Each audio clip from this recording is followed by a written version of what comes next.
Well, today we're going to be doing my April wrap up. Now, for I think the 3rd or 4th year in the row, this might be my 4th time doing it, I have managed to complete 30 books in 30 days in April. I don't know why I started this challenge about 4 years ago, but I did.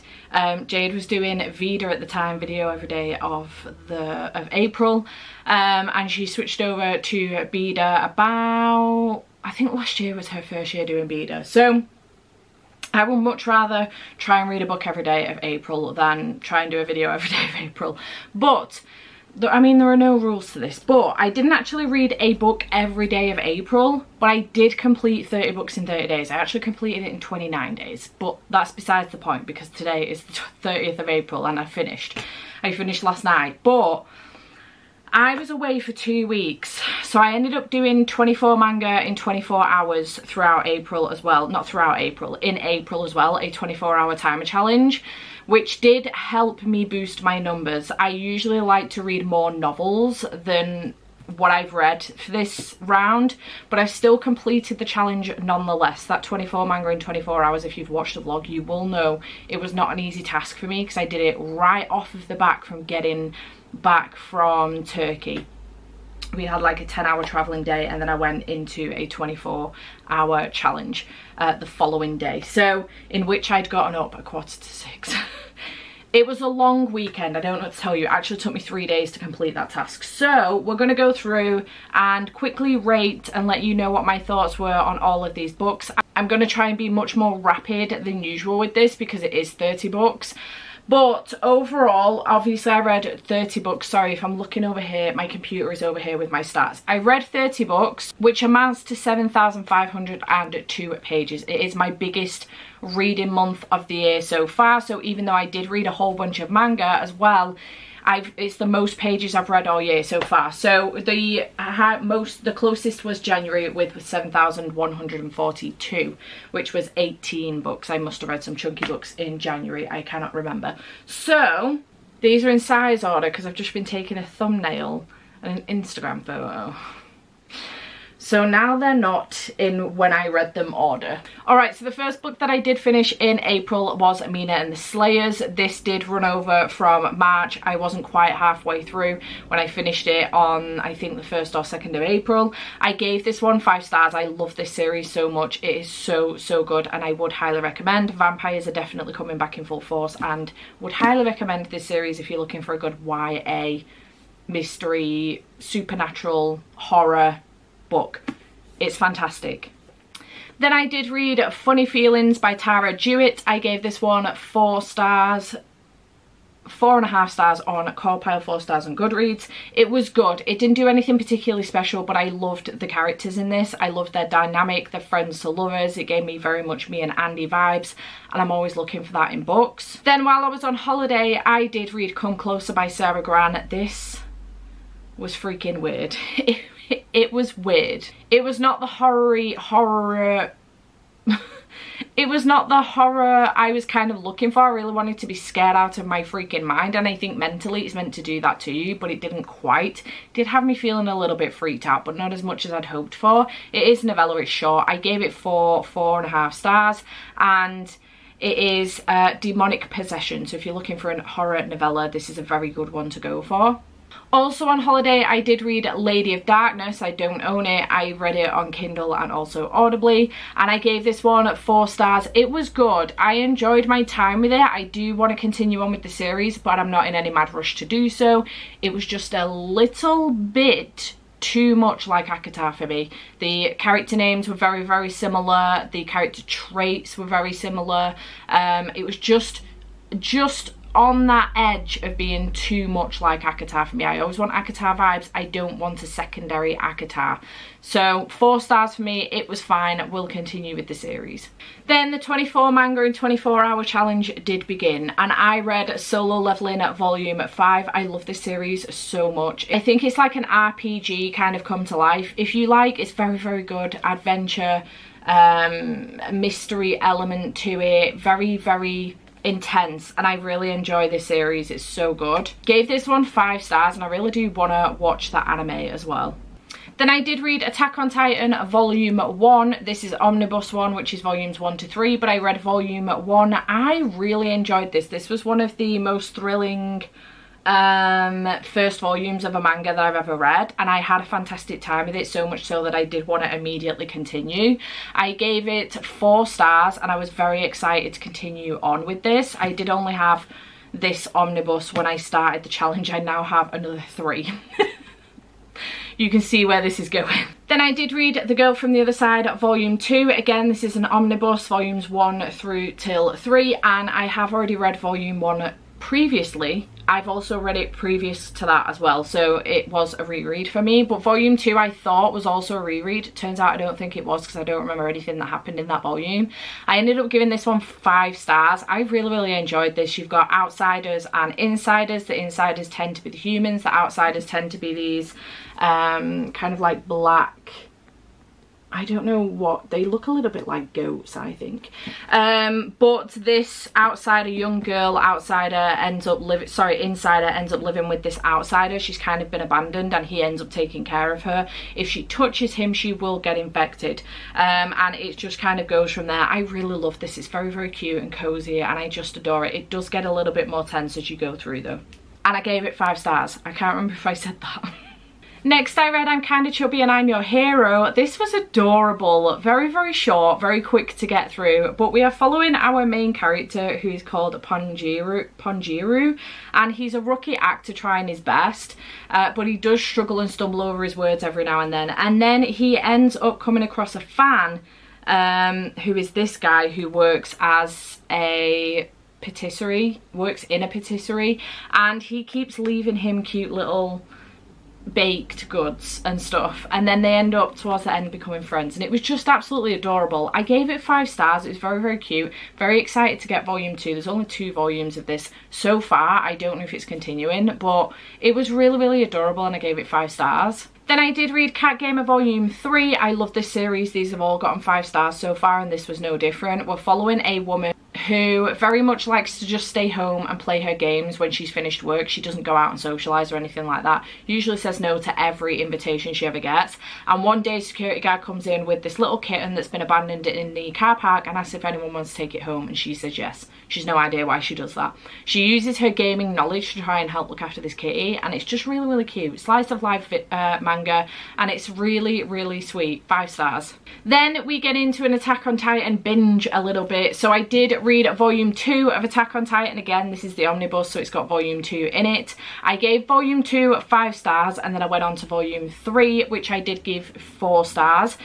Volume 5, I don't know, it just gave me a little bit more extra, and I was into it, and I was really enjoying myself and having a very good time. Volume 3 got 4 stars.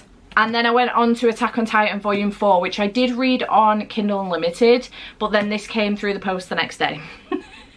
From Claire. So thank you, Claire, for sending me this one. This does have volumes 4 to 6 in it, and I did read volume 4, which again I gave 4 stars. Okay, so next we had Witch Hat Talia Kitchen Volume 1. This was really sweet, very much so like slice of life manga that does follow Quifri and also Olrugio. They are 2 of the main characters from the Witch Hat Talia series, which I absolutely love, in which Quifri takes on a group of girls and is teaching them how to become witches. And this one then follows these 2 who essentially just like to spend time in the kitchen once the girls have gone to bed and bake or cook, and it's just following them with the different recipes that they make. It didn't have any plot. It was cute, it was cozy, but there was nothing much to it, and it did become quite repetitive. It is literally following them, making this recipe, eating the food, and that is it. You do see their friendship grow a little bit more. I actually think there could be something more to these 2, so I am intrigued to continue on with it to see if that is the case. But I do hope that's the case, to give this story a little bit more meat to its bones, because it could do with it, to be honest. I think if we end up with like several volumes of them just cooking, it will become very boring and very repetitive. But overall I gave this one 3 stars. Then I did read Alice in Borderland Volume 1. I loved this. This was fantastic, and I'm not gonna lie, since I read this there have been several times where I've been thinking about it again, and I've like almost seen some of the, you know, slides, what are these called? Again in my head, and I've gone, oh, what manga was that? Because I read so many in such a short period of time, and it was this one, and I can't stop thinking about it. It was really, really good. I ended up giving this one 4 stars, 4.5 stars on Core Pile, and it was fantastic. I'm very excited to continue on with the series. We're following our main character, who is quite bored with his life. He's absolutely sick of it, and he always says to his friends, like, I wish that there was a zombie apocalypse or something. It would make life way more entertaining. And then one night they end up being dragged into like this game, essentially, where they've got to fight for their life, and it's just really, really good. I really, really enjoyed it. I had a very good time with it. Excited to continue on with the series for sure. Then we had The Haunted Bookstore Volume 1. This is Gateway to a Parallel Universe. I have had the light novel for this for a while now. The publisher Yen Press did send me a copy, and I do kind of want to get to it, but I haven't read a light novel before. Maybe this is the first one that I should go into now that I've read the first volume of the manga. I do think that this story would benefit from having more words to explain exactly what's going on. I didn't feel like I got the full story of exactly what's happening in this, but I did enjoy it for what it was, and I am excited now to go into the light novel now that I've got a little bit more background knowledge on exactly what the kind of world is like a little bit, and the story. Basically, our main character, who is Kaori, lives in a bookstore where boundaries between the mortal realm and the spirit realm are blurred. So she's actually human. She can go between the two worlds, so the mortal world and the mortal realm and the spirit realm, and she ends up coming across this guy who is actually a spirit hunter, and he ends up in the spirit world, and she ends up helping him out with some stuff, and it is kind of cute. I gave it 3 stars, 3.5 on Core Pile, and I probably would continue with it, but I think I want to try the light novel first before I continue on with the manga and make a decision about that, because these are not cheap, you know. Then I read Record of Ragnarok. I was very excited about this one. Since I read A Fate Inked in Blood earlier on this year, I've been wanting to grab more Norse mythology, Viking inspired books, and this is the reason why I ended up picking this one up. What I will say about this is that I didn't enjoy it as much as I hoped I would. It's essentially a fight. The gods have made the decision that the humans need to be destroyed because they're killing the world, the planet, and they need to allow another species to live and see if they can do a better job of it. So the gods make this decision, and then one of the Valkyries ends up fighting for the humans and kind of saying, like, look, why don't you let them have a fight to the death? So let them fight. We will pick like 10 humans to fight against 10 gods, and if they win, they get to have another 1,000 years. So the gods agree to this, thinking, oh, the humans are never going to win, blah blah blah, and we get our first fight between Thor and this human soldier, if you like, the legendary general Lu Bu.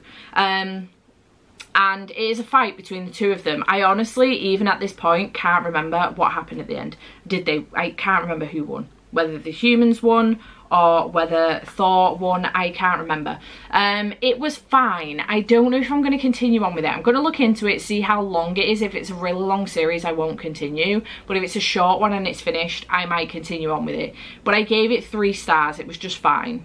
Next we do have Your Name Volume 1. I've been wanting to read this one for a really, really, really long time. I gave it 4 stars on Goodreads, 4.5 on Core Pile, and I really, really enjoyed this. I thought it was very, very good. We're following our 2 main characters, who is Mitsuha and also Taki. So Mitsuha has always kind of wondered what it would be like to be a boy, and sometimes she goes to sleep and thinks to herself, I wish I would wake up as a boy. And one day she does, and she's very, very, very confused. And what's happened is she swapped bodies with Taki, and he now wakes up in her body, she wakes up in his body, and they end up kind of like living, once they get used to it, obviously it's quite an adjustment.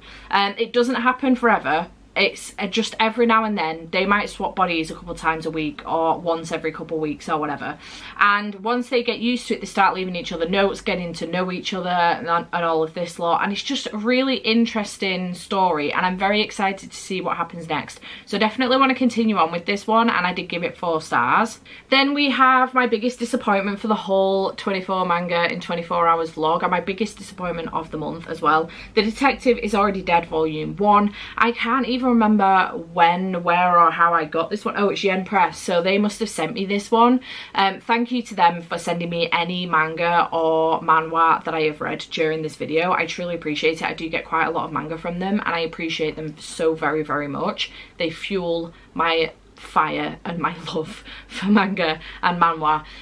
This one just, it did not hit for me. It did not hit for me. So we're following Kimiko, and he's an ordinary school student, but he ends up coming across this detective called Siesta. Now, he's always kind of found himself in these situations where he ends up being dragged into situations where he has to find his way out of it, and the police always end up finding him, you know, standing above dead bodies or in a criminal situation where he's not actually done anything wrong, he just happens to be there. Now one day he's on this plane and he comes across Siesta and something happens. She has passed on, and then we're kind of getting a little bit of backstory, but he's now moving on, and this girl approaches him and said, listen, I believe you're a detective, but I really need your help. I have had a, you know, this thing has happened and I need your help finding someone. And he's like, I'm not a detective, I'm not helping you. But she's very, I think the thing that let this down for me was that she as a character was quite aggressive. Not in the sense that there was fighting or anything, but in her demeanour and the way that she came across, she was very aggressive. Now I don't know if this is a thing in general with manga, but it just put me off a little bit. I found myself thinking, who does this girl think she's talking to? Like, she's just met him and she's like, you will help me out, blah blah blah, if you don't help me out, this, that and the other. It was just very aggressive to me and I just didn't understand. I am intrigued enough to potentially want to move on to the next one because I have theories about who it is she's looking for and the reasons why. So I am intrigued in that aspect, but in general it kind of let me down. I gave it 2 stars. I wasn't too impressed. Next we have my favourite manga of the video, and it is Unholy Blood Volume 1. Again, this was sent to me by IZE Press. I did request this one though.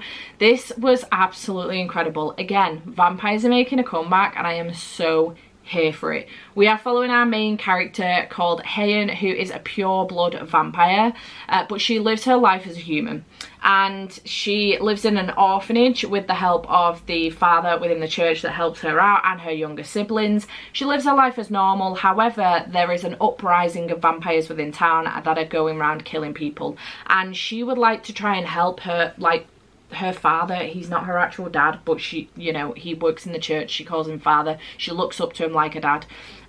Father ends up like saying to her, you need to stay out this, blah blah blah, but she ends up being dragged into it a little bit more and a little bit more, and it was just incredible. I was so invested in Heian as a character. I was invested in the other characters as well, and I'm just really invested in the story, and I cannot wait for the rest of the series to come out because volume 2 and 3 are coming out. I think volume 2 is coming out May 21st and volume 3 is coming out later on this year, maybe July, I can't remember, but I'm so incredibly invested that I cannot wait to continue. It was just so good. The art style was incredible. The men in here are stunning. I fell in love several times, but Heian is a badass and I am so here for it. I absolutely love this one. So if you're into your vampires and your supernatural stories and you're looking for something that's just gonna sink its teeth to you, into you, pun intended, pick this one up. And I don't know if I forgot to mention, but that one was 5 freaking stars. It was so good. Next we have Ghost Reaper Girl Volume 1. I do already have Volume 2, so I probably will read it, but I only give this one 3 stars. Again, it was a little bit weird. We're following our main character, who is Chloe. She wants to be a lead actress, but right now she is like a Z-list actress. She's not anybody. She essentially plays like the dead bodies in, you know, the backgrounds of movies and stuff like that. She's 28, but she ends up coming across this guy who is a ghost reaper, and he ends up kind of like using her body with her permission to reap these ghosts, because there has been a gate opened up between like a ghostly world and then her world. So he's using her to help reap these ghosts, and then another guy comes into it. He's a cat. I don't know. She ends up with two familiars. It's very strange. It's all a little bit chaotic. I'm not too sure what's going on with this one. I do have the second volume, so I probably will end up reading it, but I gave this one 3 stars. It kind of came together a little bit towards the end, but honestly right now I couldn't even remember what happened at the end. I couldn't tell you. If I was to spoil it for you, could not tell you. Then I did read Shaco Volume 1. This one again was sent to me by IZ Press, which started kind of my relationship. Did it start my relationship? No, I already had something from Yen Press previous to this one, in which The Detective Is Already Dead had come in, and a bunch of light novels. But this one then started a new relationship with IZ Press for me, and I'm so grateful. They did send me this in like a pack. I did a unboxing for it on Instagram and TikTok, but this was really good. We're following Zia, who wakes up in hospital and is told that he is the only survivor of a mass murder, and he's got absolutely no idea what happened. There is like this very strange going on within his city. The Bium, monstrous entities from another world, stalk the streets, mauling and devouring anyone they can find.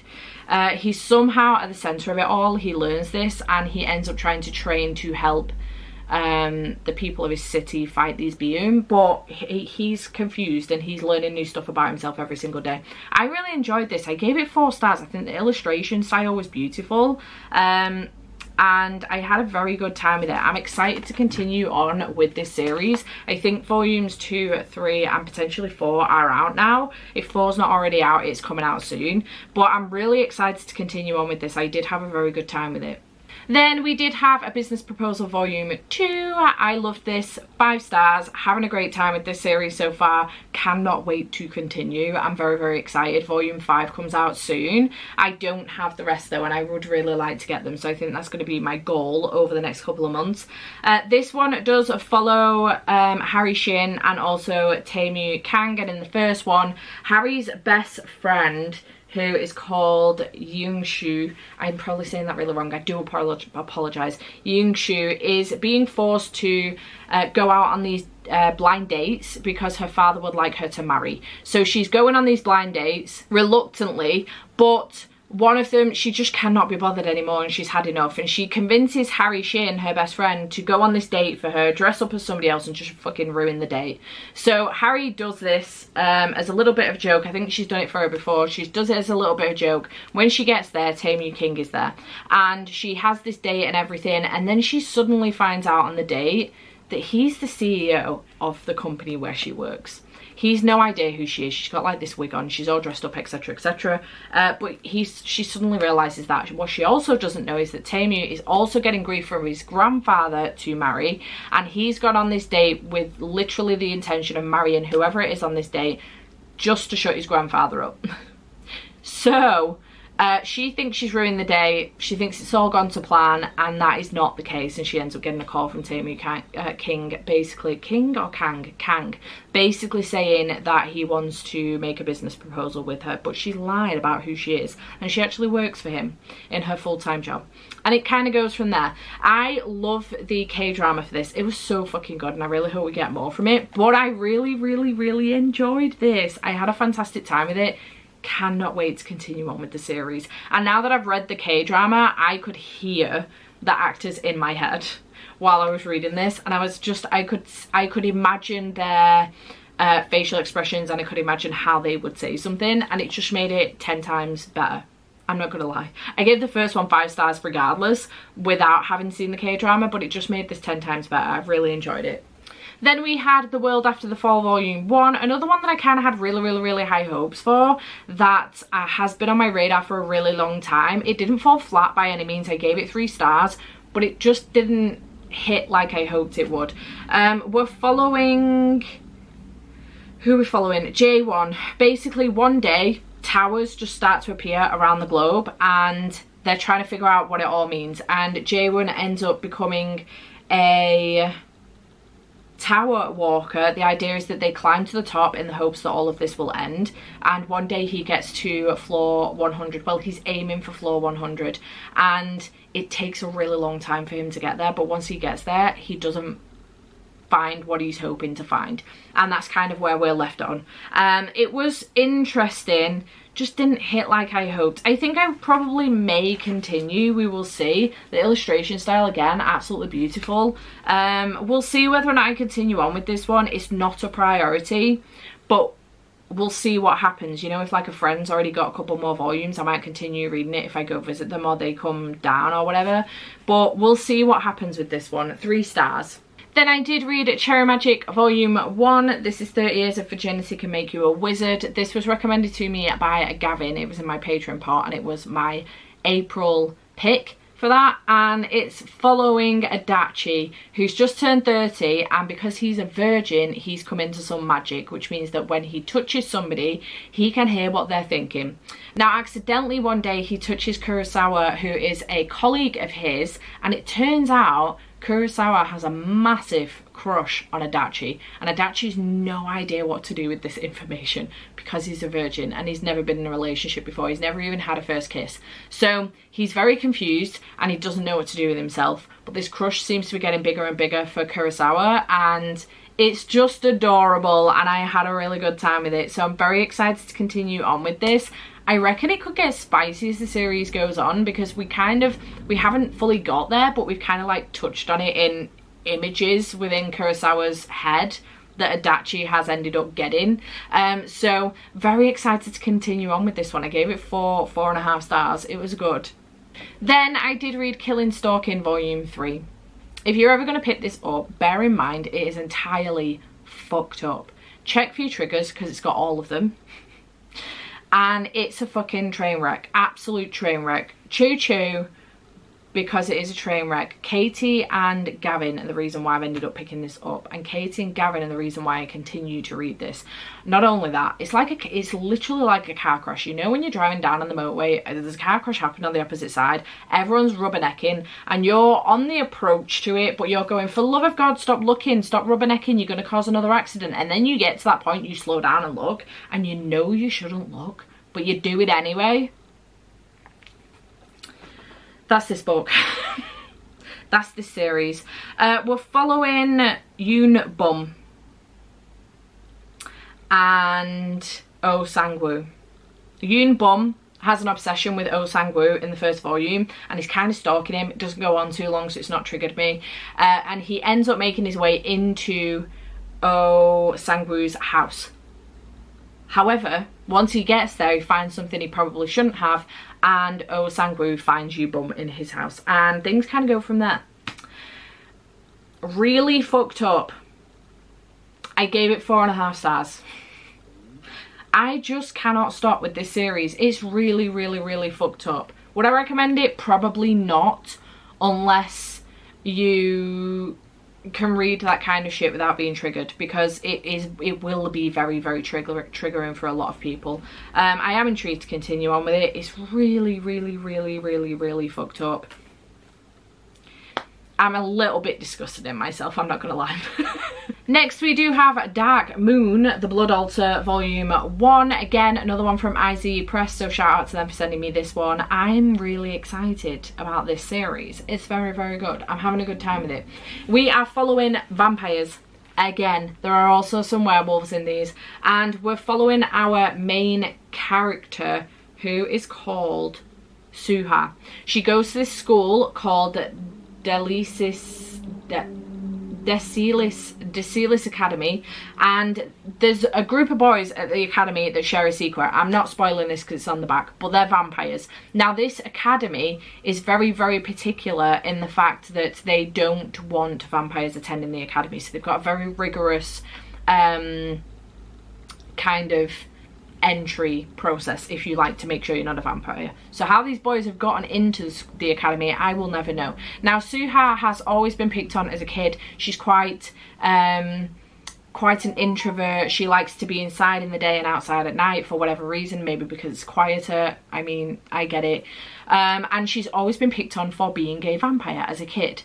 She had this thing where her best friend died when she was younger, and we're now at this academy, and she ends up finding herself in this situation where she makes friends with one of the boys very, very quickly, and it would appear that there could be like a connection between her and these vampires, and I'm not too sure what's going on. We've had a scene with some werewolves as well, and so far I am loving this. I am living for it. It's very, very good. It's almost like, I don't really want to make this comparison, but I also feel like it's a very good comparison. It's almost like Zodiac Academy, but in a manga. So we've got the different types of paranormal people, characters, creatures in here with the vampire and the werewolves. It is an academy, so it's similar in that sense. And we have, you know, a girl who for some reason they're all gravitating to, which again, similar to Zodiac Academy. Those are the only similarities. This was so freaking good. And again, the illustration style, absolutely beautiful. The men in here, stunning. Obsessed. Loved it. 4.5 stars. Very, very good. Very excited to continue on with the series. The last manga I read for 24 manga in 24 hours was The Girl from the Other Side Volume 3, which is the final one in this omnibus. I do have the rest, so I can binge them. I gave it 5 stars. It was very good. I've told you what this is about. And then we are down to the last 2 books of the month. So the first book that I did read for these last 2 is The Reappearance of Rachel Price by Holly Jackson. I was very much so anticipating this one. We're following 18-year-old Belle. 18-year-old Belle, who 16 years ago her mother Rachel Price went missing, and there's never been a body found, she has never been found, and she's kind of grown up with knowing this all of her life. She was 2 years old at the time. The thing is, she was in the car when her mum went missing, so it's all been a huge mystery. Belle is now 18. She's trying to get on with her life. However, a documentary company, a film crew have asked if they can do a documentary on all of this. So her dad's agreed because they need the money, and she now is having to go through this process, and she just wants the documentary to be over until one day her mother reappears.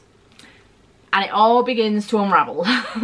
The whole thing begins to unravel. I struggle with about the first 40% of this. Every time I put it back down, I didn't want to pick it back up again. So it took me a while to get through the first 40% of this. The rest of it, though, I kind of flew through. It was really, really good. I gave it 4 stars. Yeah, 4 stars on the nose.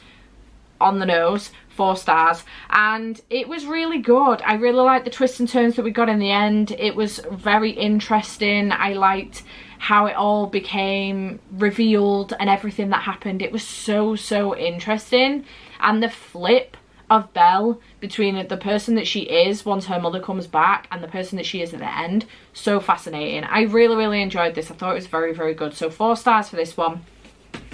And then last but by no means least, I did read Grown by Tiffany D. Jackson. This was on my 12 books from 12 friends. Caitlin did put it on there, and it's been on my shelves for a very long time. I have read The Weight of Blood and also White Smoke from Tiffany D. Jackson and really enjoyed them, but this one, incredible, absolutely incredible. I gave it 5 stars. It's a stellar 5 stars. This was so interesting. It takes a look at the entertainment industry, grooming within the entertainment industry, minors, how they're treated and how they get abused and used, and how naive they can be, and how isolated, how easily they can become isolated and therefore influenced. And we are following our main character, Enchanted Jones. She's 17 years old, and she just is getting on with her life as normal. She's a swimmer at school. She's one of only a handful of black students at her school. She's at a private school. Her parents are kind of fighting for their lives because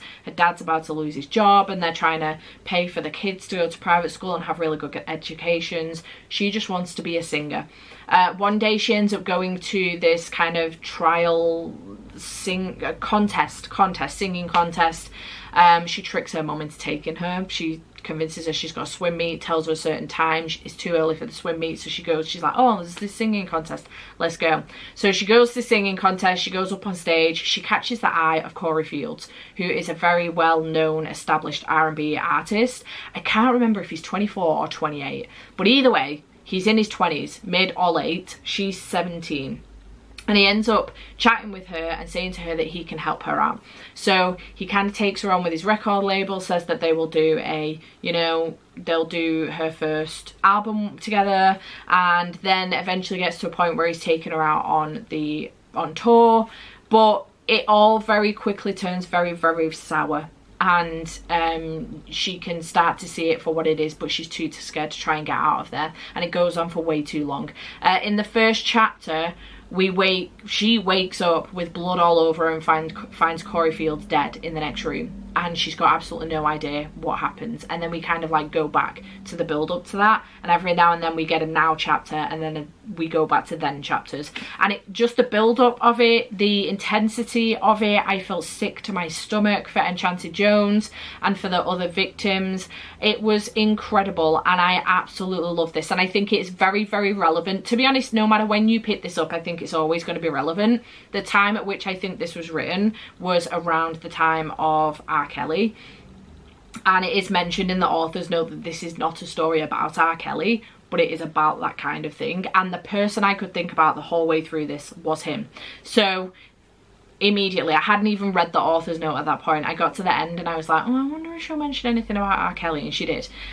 So it was just very, very interesting, incredibly disturbing, incredibly sickening, incredibly empowering and powerful to read this book. And if you haven't read it, I would 100% recommend. I think that no matter when people pick this up, at what time in their life and at what time in the life as far as the industry is concerned, it's always going to be relevant no matter what. Not just as far as like race is concerned, but the entertainment industry as a whole and how they treat children. There is obviously like a couple of different things going on in the entertainment industry right now that are very relevant to this story.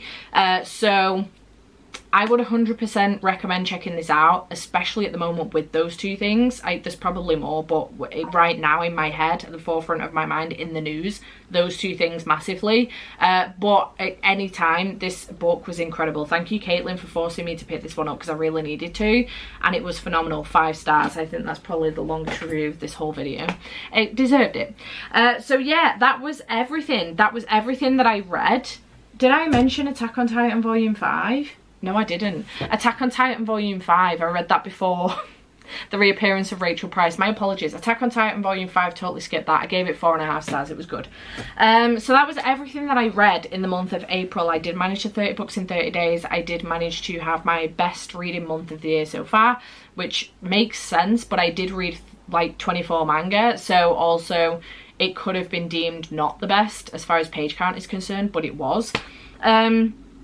So yeah, I had an incredible reading month. I had a really good time. I had 1 2-star, I had a handful of 3 stars, and everything else was 4 and 5 star. So, and I did find a new favourite, I think, as well with Grown. It was incredible. A very, very, very good book. Very relevant forever and must read, I think. Personally, a must read. So yeah, I hope you have enjoyed this video. Chat to me in the comments down below. What was your favourite read of April? Did you do 30 books in 30 days? Did you complete it? Do you do any challenges like this? Chat to me in the comments down below, and I shall see you in whatever comes next. Bye for now.